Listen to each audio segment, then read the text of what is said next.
Good evening, I'm Jacqueline Matter.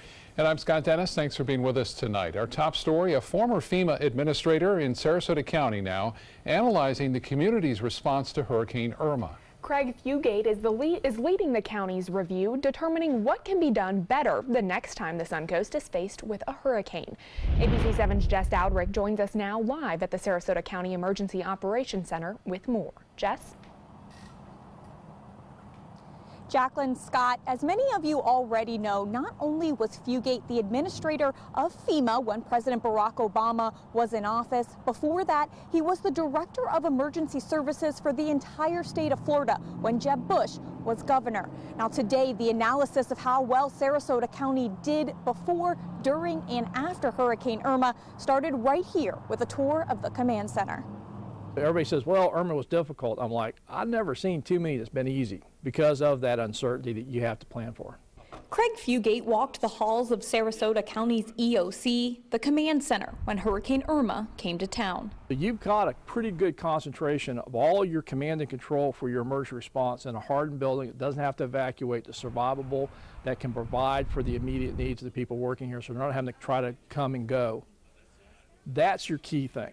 The former FEMA administrator wants to know what happened and how things were handled during the storm before he can determine what can be done better next time.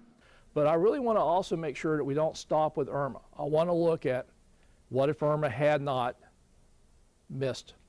What if it had been a direct hit? Fugate says the focus will be more on resources and less on finances, from shelters and evacuations to power restoration and debris cleanup. Overall, the county feeling confident about how it handled the storm. They were out on the road at 1:30 in the morning, starting to open up main highway infrastructure, opening up the different roadways to the hospitals, to the interstate, and by 3 o'clock in the morning, all our 911 calls that were in queue during the winds were answered. But of course, there's always room to improve. The next step of the analysis continues on Friday.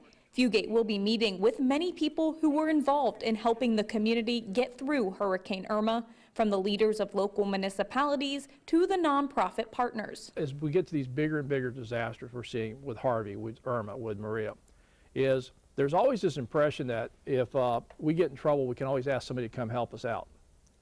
Well, I think we really need to go back and look at how much self-sufficiency do we have in the first 72 hours.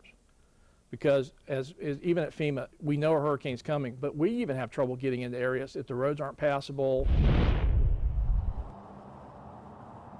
The analysis will continue over the next couple of months. Then in February, the report will be released. That's when the county says they'll look at those recommendations and start implementing them as we go into hurricane season next year. Reporting live in Sarasota, Jess Dowdrick, ABC 7, your Suncoast News.